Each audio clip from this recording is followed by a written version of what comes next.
नमस्कार, मैं रघुनाथ प्रसाद। आज 2024 के लोकसभा चुनाव के 5वें फेज की समाप्ति के बाद चर्चा कर रहा हूँ भारत रत्न जननायक कर्पूरी ठाकुर जी की। चूँकि मैं ऐसे व्यक्ति के संबंध में आज चर्चा करके ये अनुरोध करता हूँ अपने देश के सभी राजनीतिक दलों के नेताओं से कि इनके जीवन चरित्र के कुछ अंश को जरूर अपने में संजोएं, ताकि इस देश में संसदीय लोकतंत्र जीवित रहे और देश का विकास हो सके और पक्ष और विपक्ष में जो मधुर संबंध होना चाहिए वो बने। मैं आज अपने एक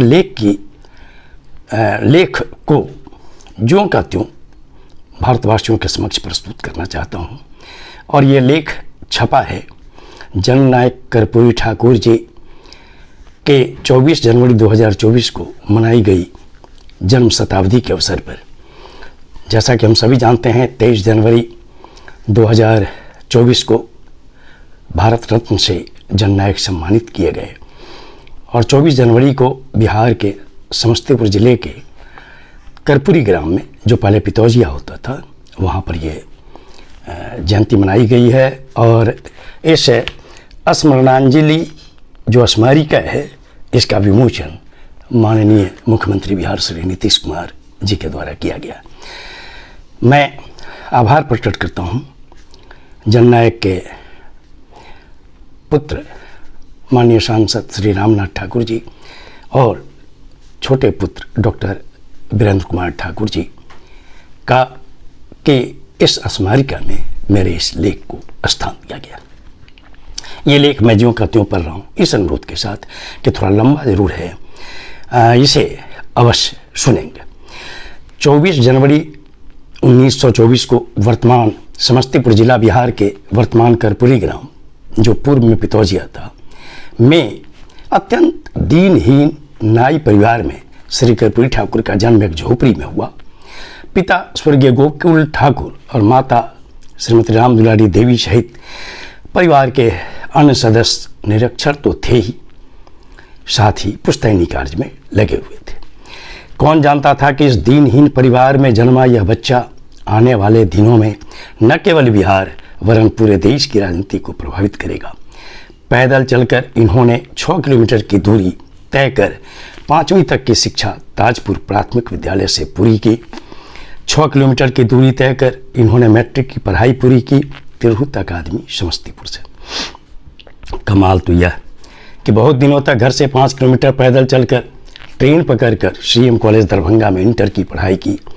किसी तरह इनकी व्यवस्था रहने की दरभंगा में हुई और इंटर की पढ़ाई पूरी कर BA में नाम लिखवाया। BA की पढ़ाई पूरी नहीं हो सकी क्योंकि युवा कर्पूरी जी महात्मा गांधी के आह्वान पर स्वतंत्रता आंदोलन में शरीक हो गए। 1942 आंदोलन में गिरफ्तार हुए, फिर बाद में रिहा हुए तथा विभिन्न तरीके से स्वतंत्रता आंदोलन में भाग लेते रहे। कुछ दिनों तक इन्होंने अपने गांव में स्थित प्राथमिक विद्यालय में पढ़ाया भी। कांग्रेस पार्टी में डॉक्टर राम मनोहर लोहिया, जयप्रकाश नारायण, आचार्य नरेंद्र देव के नेतृत्व वाला कांग्रेस समाजवादी धारा काम कर रहा था, जिसके सदस्य युवा कर्पूरी भी थे। 15 अगस्त 1947 को देश की स्वतंत्रता के बाद समाजवादी धारा कांग्रेस से अलग हो गई। सोशलिस्ट पार्टी ने अकेले चुनाव लड़ा। 1952 के प्रथम चुनाव में लोकसभा और विधानसभा के चुनाव एक साथ हुए थे। इस चुनाव में सोशलिस्ट पार्टी के बड़े बड़े नेता चुनाव हार गए, परंतु युवा कर्पूरी कुल 14 सोशलिस्ट MLA में शामिल थे जो बिहार में निर्वाचित हुए थे। वे 1952 से 17 फरवरी 1988 अर्थात महाप्रयाण तक विधायक, नेता प्रतिपक्ष, उप मुख्यमंत्री, मुख्यमंत्री, सांसद रहे, परंतु वे बदले नहीं। गरीबों का दरवाज़ा सदा उनके लिए खुला रहा। वे संयुक्त सोशलिस्ट पार्टी के राष्ट्रीय अध्यक्ष रहे। वे भारतीय लोक दल में महत्वपूर्ण रहे तथा जनता दल की स्थापना में भी इनकी अहम भूमिका रही। इनकी काबिलियत को देखते हुए ही इन्हें 2 बार सोशलिस्ट पार्टी के डेलीगेशन में चुना गया। इन्होंने दर्जनों देशों की यात्रा की समाजवाद के विकास के लिए। इनके व्यक्तित्व पर महात्मा गांधी के साथ ही महान समाजवादी नेताओं डॉक्टर राम मनोहर लोहिया, जयप्रकाश नारायण, आचार्य नरेंद्र देव, पंडित रामनंदन मिश्र का प्रभाव था। इनकी कार्यशैली गरीबों, विशेषकर दलितों, आदिवासियों, अत्यंत पिछड़ों, अल्पसंख्यक महिलाओं के प्रति समर्पण को देखते हुए एक बार डॉक्टर लोहिया ने कहा था कि यदि मुझे प्रत्येक सूबे में कर्पूरी ठाकुर के जैसा एक एक कार्यकर्ता मिल जाए तो अपनी जिंदगी में ही समाजवाद ला दूंगा। इनका व्यक्तित्व विराट है। कुछ भी कहना सूरज को दीपक दिखाने के समान है। सत्ता में वे कम ही अवधि के लिए रहे, परंतु उसका उपयोग उन्होंने जनता, राज्य और देश के लिए किया। कुछ महत्वपूर्ण कार्य 1967-68 संविधान सरकार में वे बिहार के उप मुख्यमंत्री रहे। शिक्षा और वित्त विभाग के साथ सचिवालय का लिफ्ट निम्न सरकारी कर्मी चपरासी के लिए भी खोल दिया। पूरे देश को एक संदेश किया। पूरे राज्य के सरकारी कार्यालयों में सिर्फ हिंदी में काम करने का आदेश उन्होंने दिया। हस्ताक्षर भी हिंदी में ही करना था। परिणाम यह हुआ कि पूरे देश में एक संदेश गया और अधिकतर राज्यों ने अपनी मातृभाषा में काम करना शुरू किया। अंग्रेजी में काम बंद हो गया, जो आज भी लागू है। 7वीं तक की स्कूल फीस माफ़ कर दी गई ताकि गरीबों के बच्चे का नाम स्कूल से कटे नहीं। साक्षरता के लिए यह बड़ा कदम था। मैट्रिक पास करने के लिए अंग्रेजी की अनिवार्यता समाप्त कर दी, चूँकि गरीबों के बच्चे बड़ी संख्या में इस विषय में फेल कर जाते थे। इससे उच्च शिक्षा का दरवाज़ा खुला ताकि गरीबों के बच्चे सरकारी नौकरी प्राप्त कर सकें। 1970-71 जब वो मुख्यमंत्री थे, उस रूप में बिहार के लिए जो उन्होंने कार्य किए वे इस प्रकार हैं।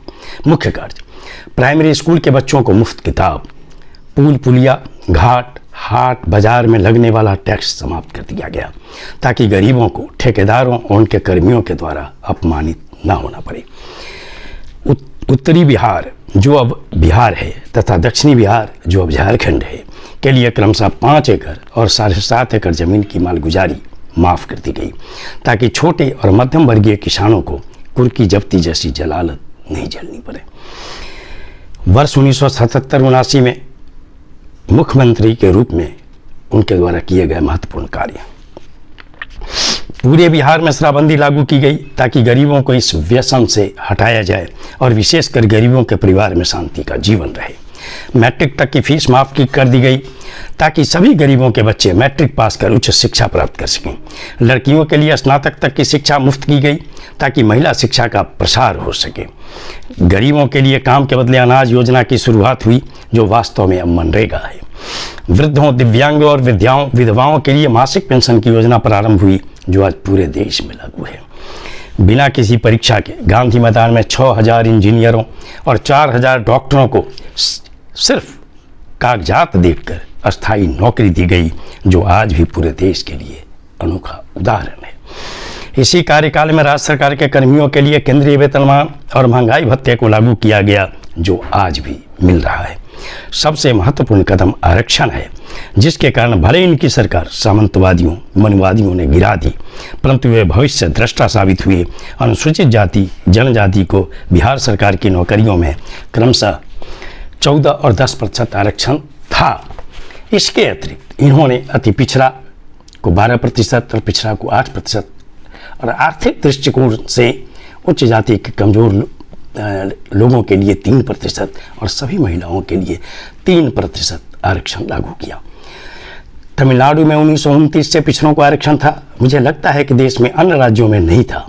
कर्पूरी जी के इस निर्णय ने पूरे देश को झकझोर दिया। सभी राज्य सरकारों ने बारी बारी से पिछड़ा वर्ग आयोग बनाया तथा आयोग की अनुशंसा के आलोक में अपने अपने राज्यों में सरकारी नौकरियों में आरक्षण लागू किया। सबसे बड़ा असर यह हुआ कि केंद्र की तात्कालिक सरकार ने सामाजिक न्याय की इस ताकत को देखते हुए मंडल आयोग का गठन किया, जिसके कारण वर्ष 1993 से केंद्र सरकार की नौकरियों में अन्य पिछड़ा वर्ग को 27% आरक्षण मिला तथा 2006 ईस्वी से इस आरक्षण को पूरे देश के शिक्षण संस्थानों में भी लागू किया गया। चूँकि ये लेख थोड़ा लंबा है, इसलिए आज मैं इतना पर समाप्त करता हूँ। फिर अगले वीडियो में इसका अगला अंश प्रस्तुत करूँगा। आप सभी लोगों के लिए शुभकामनाएं। धन्यवाद।